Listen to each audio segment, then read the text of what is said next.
Good morning. I'm Beth Berry. I'm Vice President of Business Development for Real Green Systems. We are based in Walled Lake, Michigan, and we serve primarily the green industry with the best CRM software solution and the best partners. And one of my favorite partners is here today. Just so you know, Matt, this is my favorite Real Green shirt because it looks good with my blue eyes. And I dressed up for you because you're my favorite. So who we got with us today? Introduce yourself in case our friends don't know who you are, which would be unbelievable. Do I have to start with aw shucks? Aw shucks. Go ahead. You wore blue today too. Well, thank you so much. My name is Matt Moskowitz. I am one of the founding partners of American Profit Recovery. As many lawn care companies know, we help businesses in recovering their slow pay and delinquent accounts. Obviously, we offer a very unique proposition in that we have a low fee alternative, very diplomatic, which is even more important in today's world. So we've got about 4,000 clients nationally. About 1,100 of those are in the lawn care landscape space. So about 25% of our overall clientele is in the lawn care. Which is fun because you and I know the same people and we hang out at the same fun places. Yep. So Absolutely. You are still working from home, it looks like. The first time we did this, you were one of my first guests and you're like, oh, I got to like tidy up my office. And now this is just the way of the world. Yes. Yep. It's still a little bit messy overall, but it's working. It has to work, doesn't it? It's working, yeah. Yeah. So we at Real Green pivoted very quickly to work from home, and I have worked from home. I've been a telecommuter for about 28 years for either 1 to 3 days a week. And when it was so great when my kids were small. And then in the last 6 years, while I've worked at Real Green, I've only worked from home really on Fridays. And I always said to myself, God, if I just didn't have to travel so much. Last year, 48 out of 52 weeks, I thought this is just a killer. But be careful what you ask for because you might get it. Right. And now, if you're like me, it's like every week you're seeing some event. Oh, now being brought to you virtually. Tell me what you think's going to happen with GIE and maybe some other industry events. Well, we participate in a lot of association shows, and the vast majority of those obviously have been canceled. I don't know coming up October what the landscape is going to look like in the United States of America, but I think if it does happen, it's going to have a completely different look and feel. So I don't know how they're going to be able to pull that off. Yeah, Green Industry Expo, GIE in Louisville, continues to say the show must go on, but I don't know if the governor of Kentucky will stop that, and it's probably too soon to tell. I like what NPMA has done, and they have been able to structure it in a way that they've said, we will announce on August 1st, which makes the most sense for an October show. That's great. They can wait that long to make that decision, but you're going to have better information in October as opposed to now. Yeah, and I think for those coming from more of a distance, the airlines have been pretty good with, issuing credits, et cetera, but again, who knows how that landscape's going to change here in the next couple months. Well, our best show is Green Industry Expo, and by virtue of what we do, we, as you know, we set up our booths. You're talking to someone over a table, but you're handing them their back scratchers. Sometimes you actually include the back scratch with it. I love that about you. But at Real Green, we're sitting side to side or in very close proximity to a monitor. So we've had to think through if we go to any live events this year, what that would look like. And then Green Industry Expo organizers have said, oh, it's awesome. We have 2 more halls at Kentucky Expo Center. So we're going to really spread out the booths.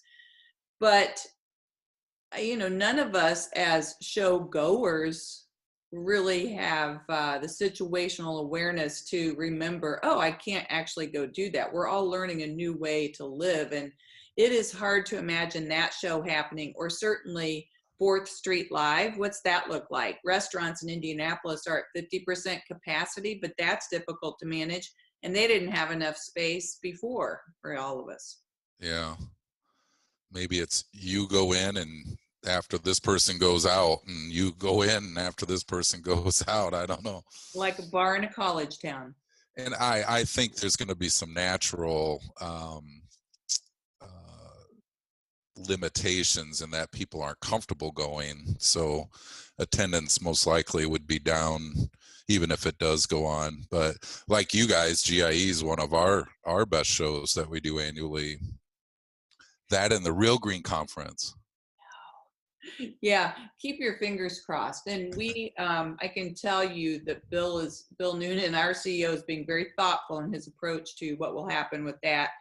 And we're not going to make the call until we have to, but we are, because he's a military dude, simultaneously looking down the path of what would a virtual show look like. And a lot of those are happening, and obviously it's not the same thing, but it may be the best any of us can do this year. It's interesting from our customers' perspective. I would say it's about 50% of those who have said, I can't wait to go. I'm going to GIE no matter what. I'll figure it out. I've never missed one. 2, there's no way, even if the world changes tomorrow as we know it, I'm not sending anyone in calendar year 2020 to an event like that. Yeah. And the other thing, interesting, because I'm president-elect of the Michigan Collector Association and responsible for this year's annual event, which we unfortunately had to cancel, scheduled for today, yesterday, today, and tomorrow is when it was scheduled for. And we discussed the virtual meeting, and I think the general consensus was, I'd be interested in your thoughts on this, is 25% of the people go for the education. 75% of why they go is for the networking and the handshaking and the camaraderie and the, just the fun of the event. So we decided to cancel ours for those reasons. And as you know, many folks who come to our user conference say, I know you've got great education, but I just want to sit in the bar with Matt. I want to hang out with Matt and see what's new. So Linda Thomas. God, I hate that. I know you do. Hard to get you there. But, right. Linda Thomas. That's sarcasm. I want to be clear on that. Anybody who knows you or I knows that's sarcasm. Linda Thomas is looking at some cool new technologies. As you can imagine, those companies who do virtual events, first of all, you've got to take a number to have a phone call with them to get a demo. But then once you do, they are pretty cool. So one of them, I'm in a group called Revenue Collective, and it's service as a software technology folks based in Indianapolis, and they're using a platform where it does feel like a 360 virtual trade show, because there's a lot of folks in our industry, Matt, that are still going to be making business decisions later in the year. And, they're thinking, yeah, we got to do something with collections next year. I'll catch up with Matt at GIE or at the Real Green Conference. And so they've have some pretty clever applications to do a quote trade show booth. It's 360. When you show up, you pre-send a gift. The one that I do with Indie Revenue Collective, we've received craft beer kits and pizza kits. So you get a little bit of that in advance. Certainly not the same as when you and I hang out. And then they do a networking exercise, and it's this technology that's serving this up. In advance of this, you said you wanted to learn, collections was one of the things you wanted to learn about. So you go into the bar, and then Matt's in the middle of the Zoom conference, and these 5 people show up, and you talk to them about collections. So it is what it is. It's not you and I hanging out. And you know, the thing I don't like about these, I think there's phenomenal content available, just like Facebook Live every day. We're serving up content, but the events last night, I was a judge for an event at Butler University in Indianapolis, a digital marketing.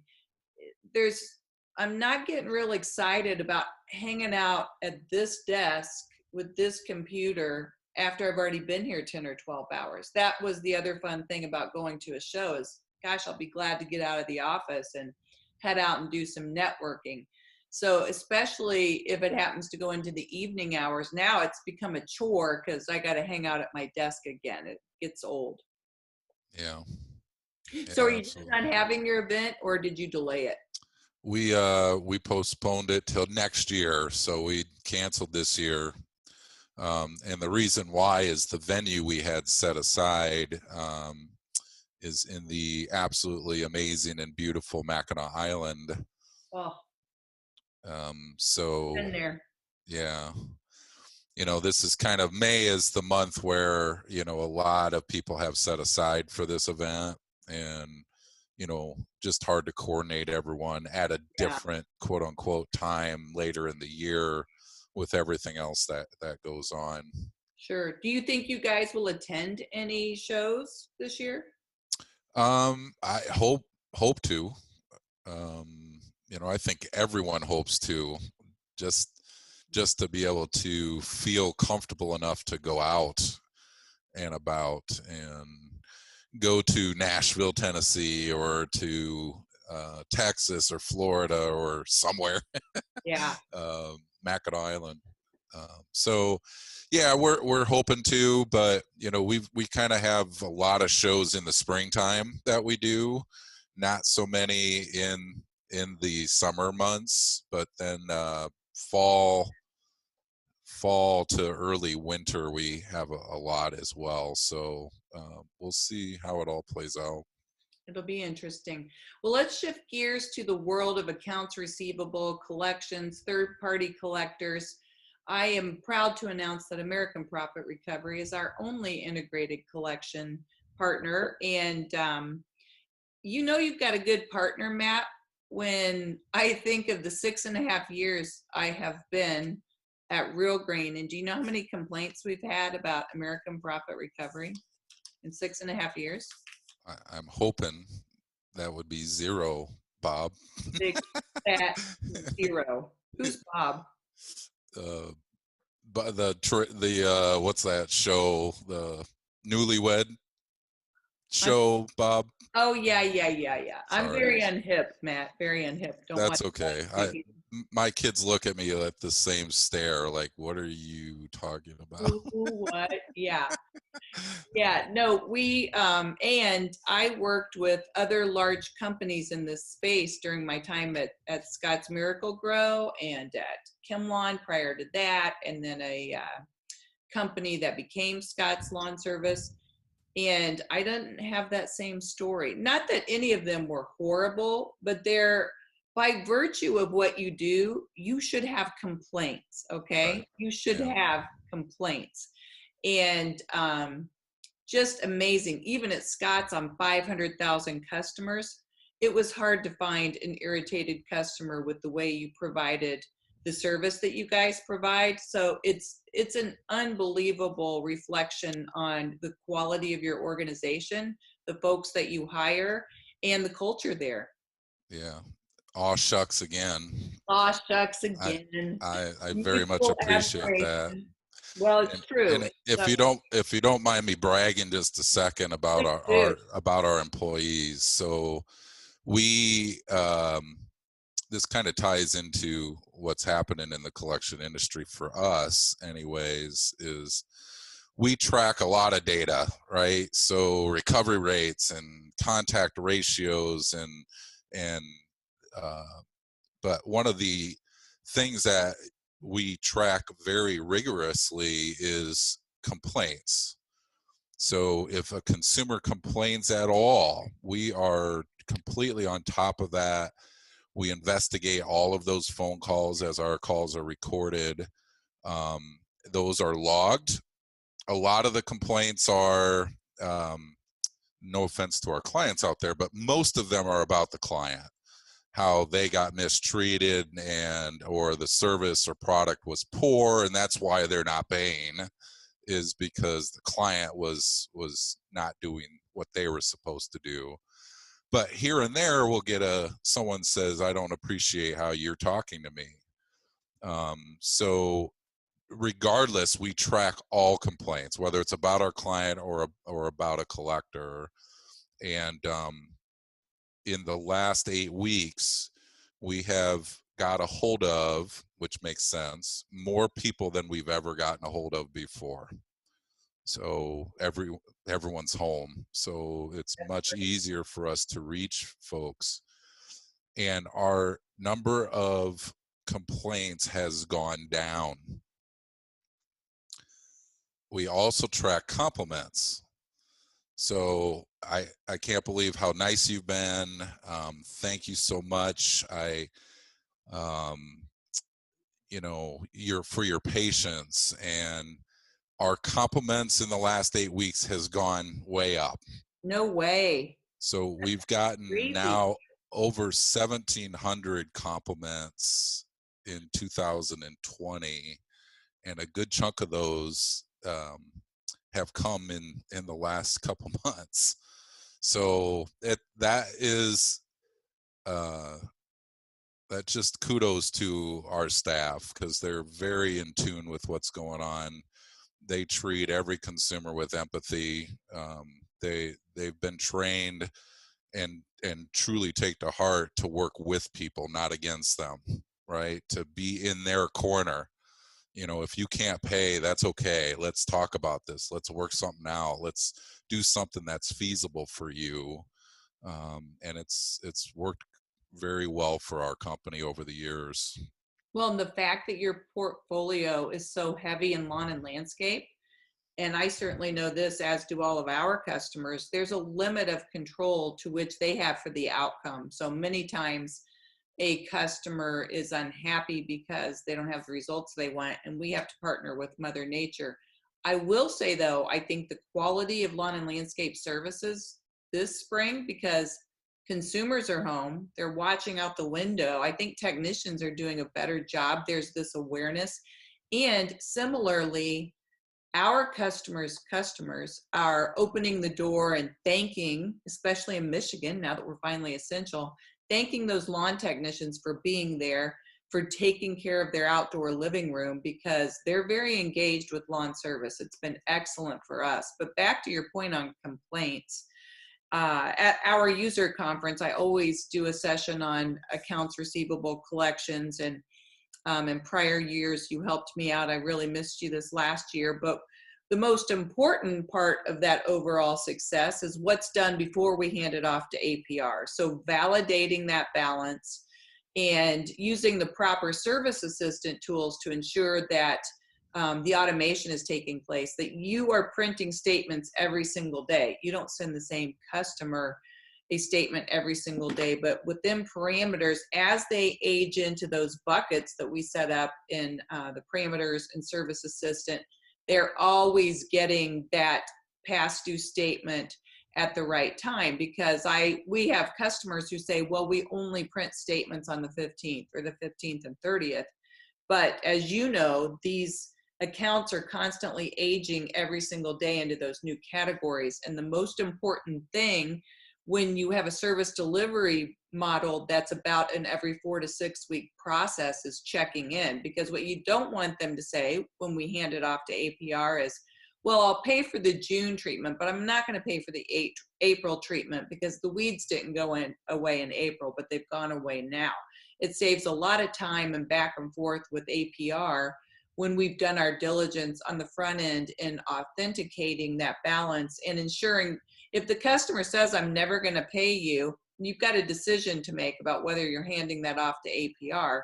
But I hope that our Real Green customers who are using you in an integrated fashion are doing the heavy lifting up front. And that heavy lifting is really quality assurance. And it's allowing them the opportunity to correct a problem in the lawn or a problem with the balance before they hand it off to third party. Yeah, and I think part of that is their resources internally. So, when you get some of the smaller, very hands-on, right? Everyone's super busy with everything. Receivables is one of those things that unfortunately gets pushed to the side a little bit. So, part of that has to do with what those resources are. So we always recommend to avoid the I'll get to it when I have time. Because cash flow is everything to a business. So Cash is king. yeah, so You just reminded me of something. When I was at Scott's Miracle Grow, Dana Irwin and I did, I don't know, 150 acquisitions of smaller lawn care companies during that time. And in the due diligence process, I had, I think, a 25-page document just about best practices, and we had a couple pages on cash flow and collections. And I would love it when they would say, oh, we make the first phone call at 14, we send a statement at 30, this is what happens here, and they'd lay it all out. And then you would run the data and you'd say, well, you haven't ran these since February. Well, we're really busy in the spring, but we'll get back to it. And then you figure out they never do any collection activity during 4 or 5 months of the year, because you're right, you are multitasking and you're repurposing customer service people to fill in sales holes or vice versa. And it's one of the first things to go, which is why when I was at Scott's, we finally took it out of our 50 branches and brought it into corporate. And I managed that, as you know, because it was just always going to be, they'd say, do you want us to answer customer calls or do you want us to make outbound collection calls? So yeah. very smart move to partner with someone. I've also, in addition to not having any complaints about you and your employees who are fabulous, I've never talked to a customer who said, you know what, we used them for a while, but the ROI wasn't there. It's pretty indisputable what you guys do for the cost you charge. And if you're a Real Green customer, you're getting a deal like nobody else is getting. But I've never heard anyone discontinue using you because they didn't think the return on investment was there. Yeah, and that's awesome. The only time really it doesn't work is if they wait way too long, instead of using it as, where we recommend, somewhere between that 60 and 120 day range. If they wait 6, 8, 10, 12 months before submitting accounts, then it doesn't, obviously the harder they are to collect. So that's where they don't quite see the ROI they should. Yeah. And the other thing, God bless them, is, we do a receivable analysis, and the things I hear is, so, well, we're supposed to send a statement at 15 days. And well, we try to make calls at this point, so their intentions are good with their AR process sometimes, but the rest of the business gets in the way. Not only that, Matt, but I've watched this.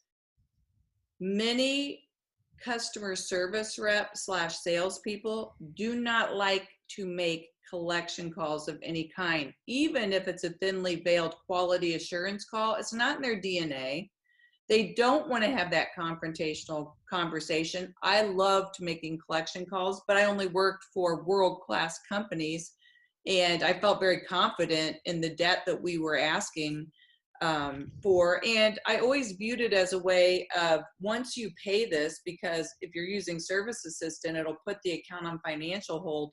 From a service delivery and outcome perspective, we needed them to pay on time, or they were going to miss that next treatment and their lawn wasn't going to look as good. So I loved collections and I loved training folks, but it's very seldom a core interview requirement. So when I'm hiring a customer service rep, they don't tell them, oh, hey, Fridays from noon to 5, we'd like you to make outbound collection calls. And I've seen customer service reps really resist it, and therefore they're not going to do it well. So if it's not a core competency, they're not going to perform well.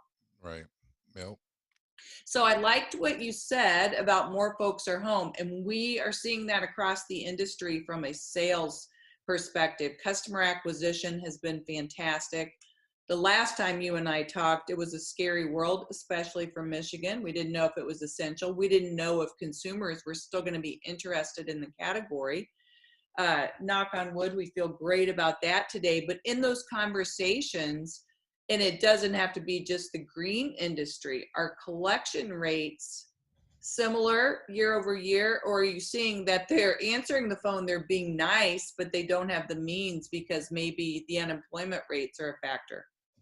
That again, I can speak to, since I am part of associations, so I get an opportunity to speak to my peers. So there's a few things I'll address to that. Is we target a lot of different industries, right? Some of these agencies that are out there target high, big profile medical.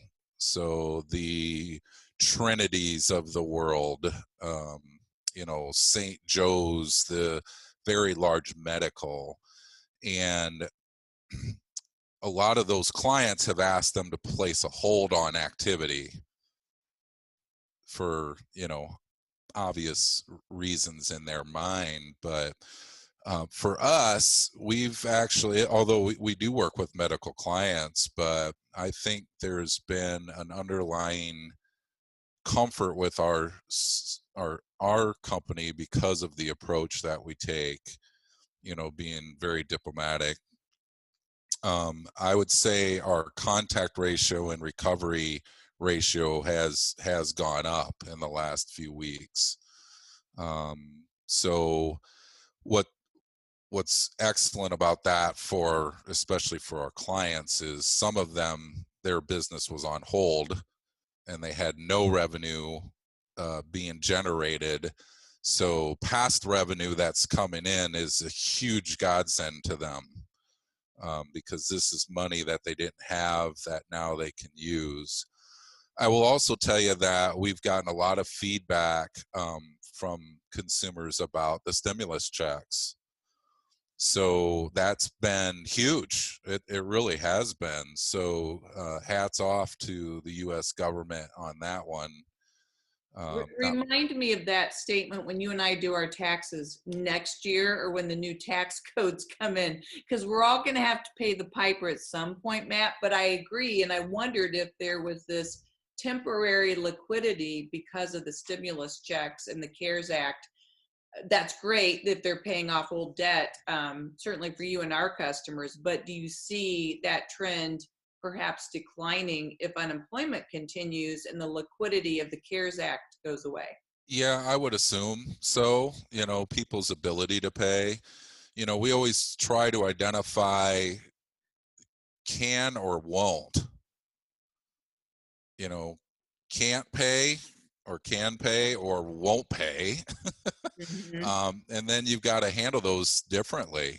So if there is a can't pay, then okay, let's talk about it. Let's discuss that. Let's figure out something to help you to get this off your back, or off your mind, because sometimes it's a heavy burden on people, especially those that have never really gone. And I saw an article about how many people were first-time unemployment. They've never ever filed for unemployment before in their lives. That's a shock. That's a shock to someone who's never ever had to do that. And sometimes collections goes along with that. I've never ever been sent to collections. So I think just communication is key to all of that. I do think that there's going to be some of this dip, and we've kind of already seen it with our placements, because people haven't been doing business for the last few months. But then I think once we get the all clear, that's going to go and then I think it will bounce right back. And then obviously if people are going back to work, then their ability to pay is going to be more so. And do you see any regulatory compliance changes? I know, to your point about some clients ask you to suspend, the national student loans were just automatically suspended, whether you could pay it or not. I didn't really understand that. I'm grateful for the liquidity and the stimulus checks, but my two sons are, because of the industries they're in, they're making more money than they've ever made in their lives. And they get this $1,200 check and they're like, I don't get it, Mom. You know, I certainly didn't have the answers about how to distribute that, but do you see anything from a collections, TCPA, any federal activity that may change the way you guys go to business or that our customers should be aware of?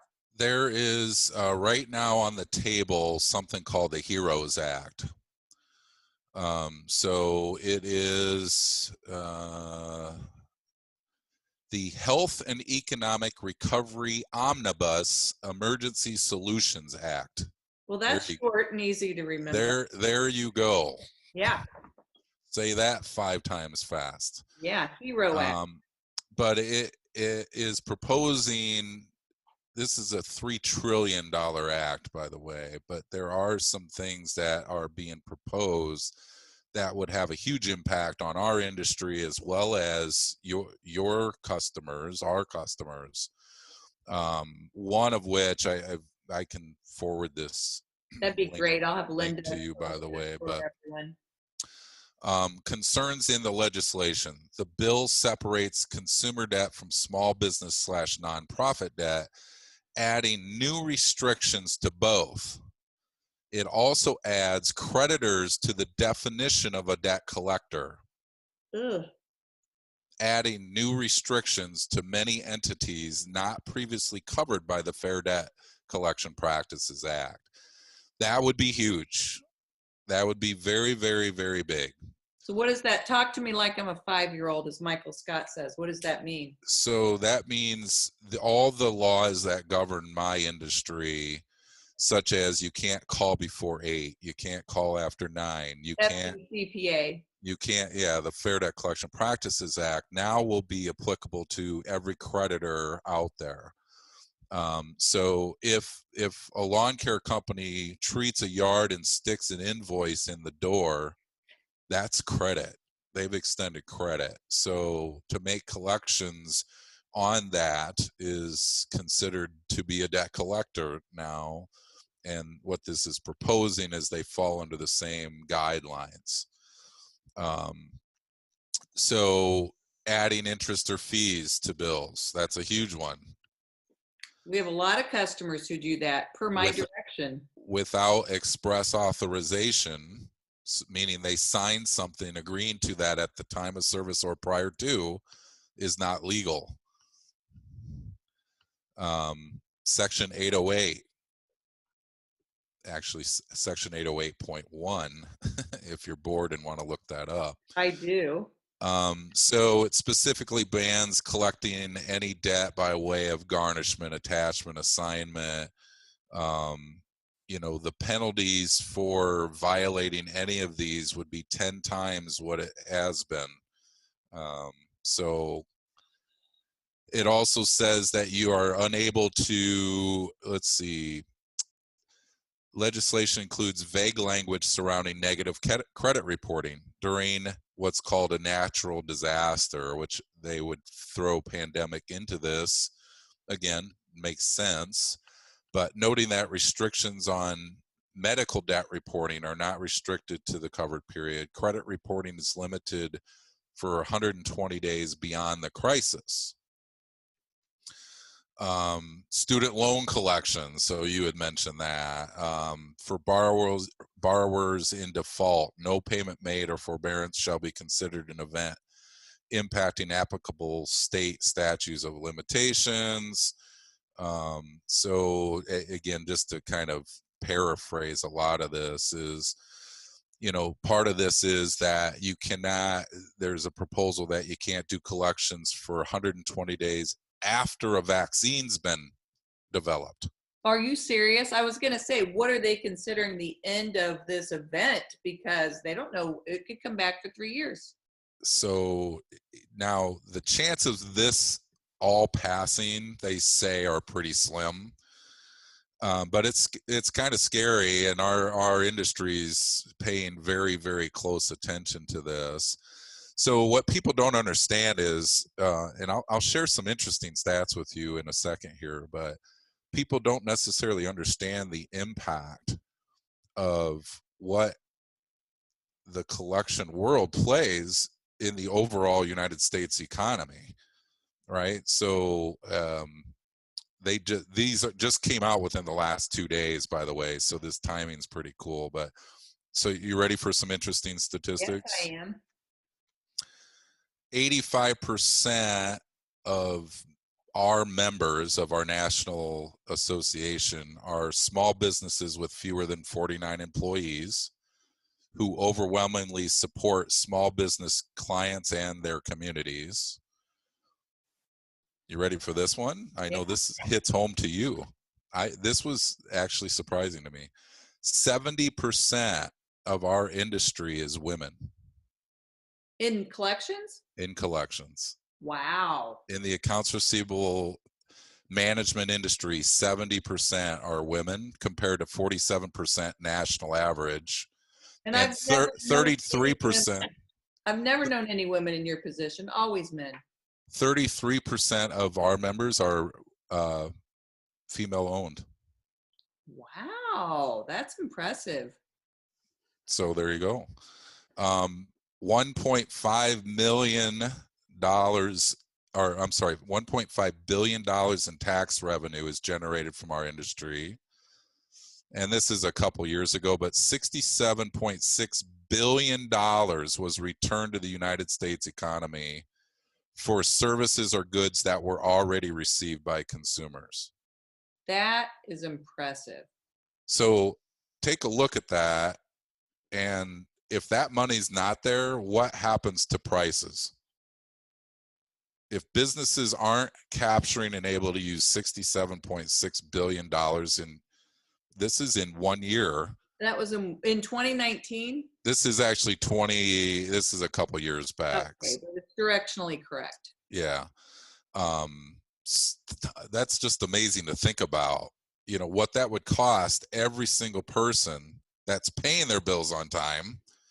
Again, some people can't, and that's okay, but that's a huge part of our economy. Well, isn't there a similar correlation with the new tax structure? The Treasury Department? I don't know. Right. And then the last thing is, again, let's go back to the mortgage, way back to the mortgage crash, right? Where if you could fog a mirror, you get a mortgage, right? Or can refinance and this and that. So what they're saying is that if we're not able to report people's credit, and credit are being extended to those folks, right? What that impact's going to look like down the road. And then lastly is for all those that are already been reported,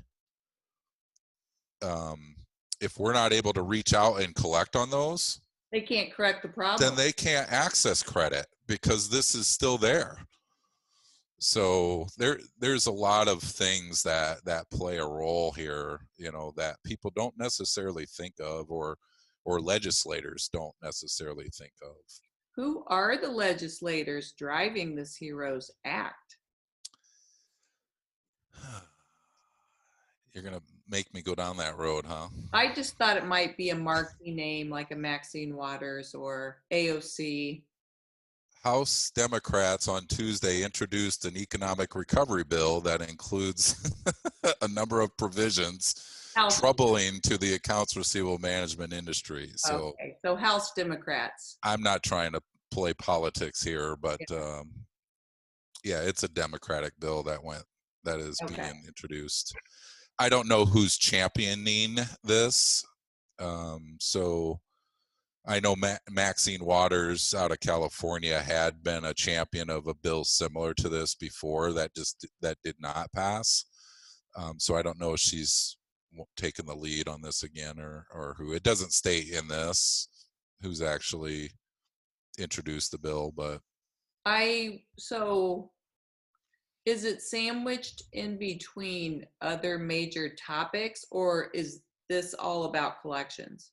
No, this isn't all about collections. So it's, as it states, it's a economic health and economic recovery omnibus emergency solutions act. So there's a lot of good things in this act, right? And again, not that I know all the details of it, but included in this is this intent, and I get it. We get it. Our industry gets it. Intent to protect consumers. There's nothing wrong with that. That's Right. perfectly fine. Sure. But we already, as an industry, have those measures in place. Again, can't pay, won't pay. Right. There's a big difference there. Can't pay, then we already have measures in place to say, no problem. Let's do this. Let's put this on hold for 3 months, right? Let's touch base. Let's put it on hold a month, 2 months, 3 months. Or let's set up really small payments that you can manage and afford. At least you're showing good faith effort towards our client. Sure. So we already have these things in place, which again, I just think there's a misunderstanding about the industry. Yeah. I'll say there is. Is there anything specific to the lawn care industry, any trends that have emerged that you've seen, or just from your thoughtful forecasting, anything that our companies could tweak that might be useful from collecting money for the remainder of 2020 or into 21 with potential downstream adverse economic conditions? Well, I should have you repeat that. If the world turns to crap, Matt, are there things that we could be doing? I think it really goes back to having a good process in place. I really think that's huge. I think it's making sure that you're conscientious and communicate with your customers, that if they do hit a hard time, that you're there for them, not against them. And whether that's internally making payment arrangements, or again, not holding on so long that nobody wins. Right. So the collectability of that's declined drastically, so that it's really hard for us to be able to recover it for them. And they don't end up staying as your customer. And they spent all this time and energy in the meantime to not collect it on their own anyways. So, the internal cost and effort that goes with that, not to mention the gray hairs. By the way, this is my third home haircut. So I like it. I was professionally colored on Saturday, so I'm excited. Well, my poor wife, who's a certified public accountant, has a side job of cutting my hair. She does a nice job. I'll have to say, I think she does a nice job. You should see Brian Batch. His wife did his. Not the same outcome. And I love Tina, but she's not quite the hairdresser your wife is. Yeah. So. Well, what are you doing personally that you're excited about, or maybe it's an unexpected blessing because you're stuck at home? We take a lot of walks, long walks. Went 3.2 miles around our neighborhood last night, and we're trying to do that several times a week, weather permitting. Yeah. We've been playing family card games. Fun. Which we thought was going to be a major challenge with 3 children that are 16, 18, and 20. Mm-hmm. But they're asking at dinner, hey, can we play cards tonight? What games are you playing? Euchre is a big one. Mm-hmm. And then don't hate me, but Hold'em poker. Okay, nice. So I don't know how to play poker. We've got chips and fun. And so they've kind of had fun with that. And my daughter, I can't think of the name of it, but you you slap, you got to slap the cards, and you get to take those cards with you. And I don't know, that one gets a little intense. I'll bet that one sounds fun. I like canasta, pinochle, euchre, bunco. Yeah. Yeah, we played Life, the game of Life, one night, and so that has been actually really cool. So we've got each other, and that's okay by me. Yeah. Somebody told me this week, I can't remember who, it reminded them of in the 80s when you'd look forward to Thursday night TV, like Cosby and Oh, uh, Cheers. Michael J. Fox. Yeah, like, that's just what the family did at that time. And there is that family connection. That's very exciting. Yeah, and we got the Wii out, the old Wii out. Ooh, Annabelle just said, I wish our Guitar Hero and our Wii still worked because that would be fun. We spent a couple days of doing Wii Sports, and then the kids wanted to do Mario Galaxy from start to finish. So they like when I play because they laugh because I get all I get all worked up. No, you? Yeah, it's hilarious. Is there anything that you've changed your mind about? I never thought I could work from home. I hear that every day. I was like, there's no way. There's just the refrigerators over there and the TVs over there, and I never thought I would be productive at home. And I've gotten more done in the last 8 weeks. It's incredible. It really is how much I've caught up on some of the stuff that has been set to the side. And I think part of that is, this is going to come as a surprise to you, but I'm a social person. So it's not unusual for someone to stop by and say hello and how was your weekend and what do you think about that Tigers game, and those kind of things, where I'll get engaged in even a 10-minute conversation because I love everyone I work with and they're fun to talk to, and also the quick question. Hey, I got a quick question. Hey, I got a quick question. What we fondly refer to as the drive-bys.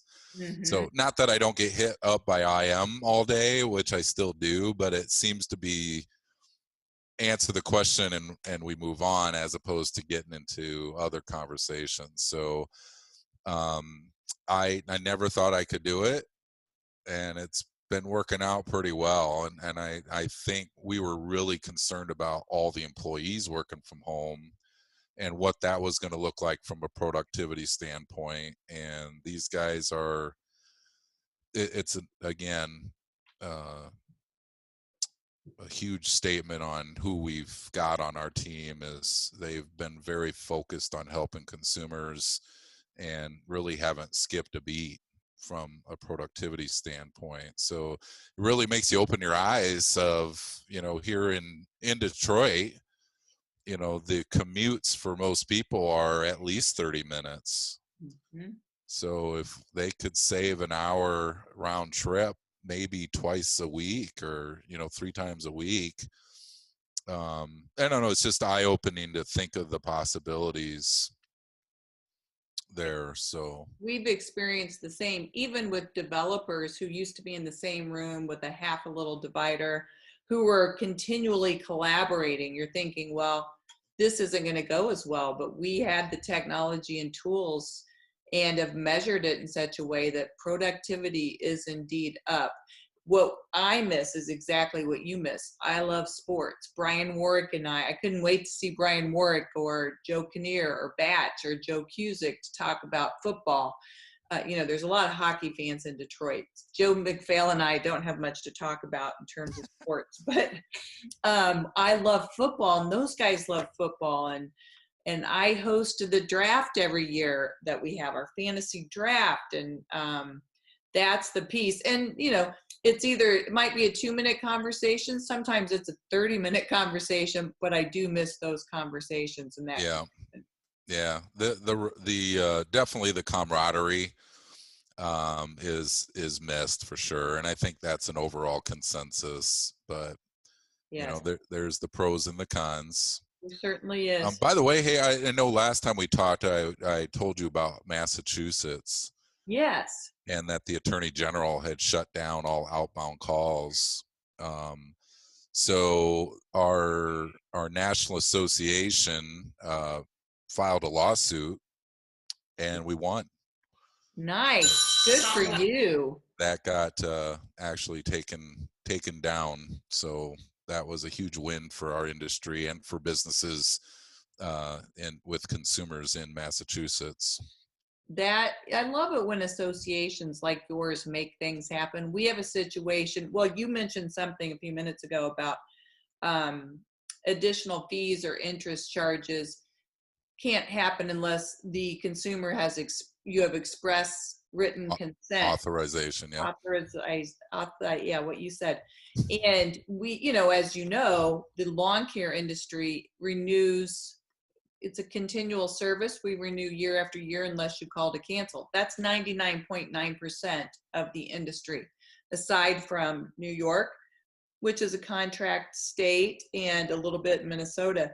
But we are getting a lot of movement in the state of Colorado along those same lines, that they didn't sign a contract. They didn't know that it renewed. And from time to time, I will incidentally hear about collection charges or interest rates, but it's something we are working on at Real Green to go through the service blueprint, if you will, of all the touch points during the sales cycle or renewal cycle, to start building that in. And it will be optional for our customers to turn it on or off, but we are trying to avoid any other states becoming contract states. And it's not that hard with the tools that we have to get signatures or express consent. And True Green's been doing it for a while. I've been a True Green customer for a long time for one reason, because they are usually ahead of the curve, and you have to opt in with an email to begin service now. And that's wisdom born of pain. You can bet there was a lawsuit somewhere, and that's why they do it. Yep, absolutely. That's a fact. Well, thank you for that update on Massachusetts, and thank you to the association. That's why folks are in associations, so that you're protected from events like that. Big win for our industry and for the businesses, you know, in Massachusetts. That's a big win. Well, just for instance, in lawn care, as I pointed out, if those debts go unpaid during the growing season and lawns aren't treated, you have a terrible outcome. And then I say, oh, Matt has a lawn pride sign in his lawn. I saw it this spring. His lawn looks like crap. The customers don't know you never paid, and that's why service stopped. So it's a black eye from a branding perspective as well. So I really appreciate what you do.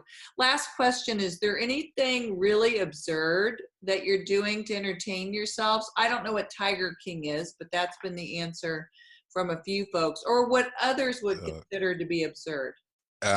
No, I don't watch Tiger King. Never seen it. I will tell you two things. So we were told by numerous people that this is a legit show, Schitt's Creek. I love it. No way. Oh my God, it's terrible so far. It's a little slow out of the gate, Matt. Okay, that's what I was wondering, because it is slow out of the gate. You got to get through the first few episodes. Oh my gosh. And yeah, my daughter and I are gonna learn the Alexa dance. You'll see that. I'm a little bit Alexa. When you get to the episode, I'm a little bit Alexa. Call me. Yeah. So this is the second thing that my kids got me doing. Not a lot, but TikToks. Oh, I haven't done that yet, but it looks fun. Oh my God, it's hilarious. Some of these people are out of their mind. But it's there's some literally LOL. I laugh out loud at some of these. Some of them are just absolutely Does everyone crazy. Start with, hey, you all watch this, and there could be a death outcome? Yeah.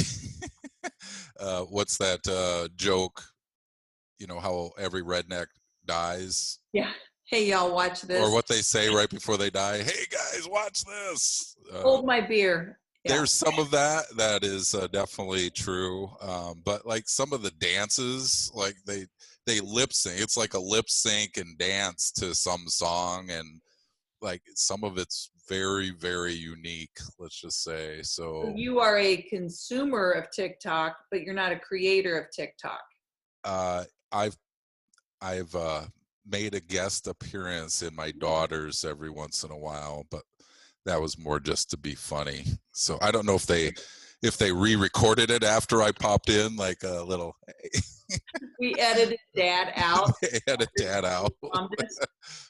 Yeah, so that's probably the case, but I think of you often because after Marcus Sheridan was at our conference a year or two ago, and he introduced the concept of including video snippets in sales follow-ups. absolutely, And yeah. you went back and immediately, was it Vidyard I think you Yep. used, and you Yep. sent me one, and you're like, I love this, and we people open those. And I'm like, no, Matt, I don't like to have my picture taken. I really hate my voice on video. And I just am not comfortable with video, and I'm not going to do that. And now it's like, well, you can either join the video online world or not connect to anybody. But you were ahead of the curve. Thank you for your early adoption of that. And I do think of you. Yeah, we do a lot of video blogging actually. So for all those out there, go to our website and check out some of our blogs. There's some blooper reels in there, so that's kind of fun. So I think you guys have a great newsletter and great informational webinars right now. What's the best place our customers can stay in touch with you and APR to get the latest content? AmericanProfit.net is our website. So a lot of good stuff on there. In particular, if you go to a lot of the blogs, so there's a lot of white page articles, care versus collections, ways to improve collections. There's some insight from some of our amazing employees, their perspective on things. There's a whole lot of stuff in there for free. For free. For free. Well, Linda Thomas has been tasked with creating a lot of content across the board for Real Green, and maybe we can leverage some of what you've already done to share with our customers. What's the best way, if there's a Real Green customer that's not already using American Profit, to get the best price in the industry? Who should they reach out to on your team to make that happen? Yep. So either myself or in particular, Andy Yavello, who probably a lot of people that are watching this that are using Real Green are shaking their head. They love Andy. Andy started with us in 2006, March of 2006. He's amazing in taking care of clients. So probably call our 800-711-0023 number and ask for Andy or Matt. Okay, we will put this information on the impact page. I can't believe Andy's been with you 14 years. Yeah, he started when he was like 6. Yeah, isn't that crazy? We meet Mike Figliolo and Joe Cusick and I went to your facility. What year was that? 2006. Right, that's what I Yep. Yep. Yep. Scott's started placing accounts in March of 2006. Okay. Time flies, So man. right about that same time, yeah. Well, I appreciate your friendship. I appreciate all of the information you bring to our customers. It's a really important time for them to be on top of their collection game. If in past years you haven't had time to do collections, they need to be in line, don't you think? That they need to stay on top of their A game this year because the liquidity could run out. Yeah. Yeah. And I just want to say I'm very, very grateful for you. Oh, thank you. And especially that you're in our corner. I am in your corner. I appreciate that so much. I'm only in your corner because you guys are amazing. And I love listening to you talk and speak, and all the knowledge that you bring is amazing. So thank you. You're a very nice person. We're done with the mutual admiration now. Find out the name of that. Shucks. You're supposed to say aw shucks. Aw shucks. I'm from Indiana. That's corn here. We don't say aw shucks. We're sensitive to that. Well, I'm glad you're safe, and God willing, we'll get to have a real beer in person this year. And if not, we'll still stay in touch this way. Sounds awesome. All right. Thanks so much, Matt. Take care.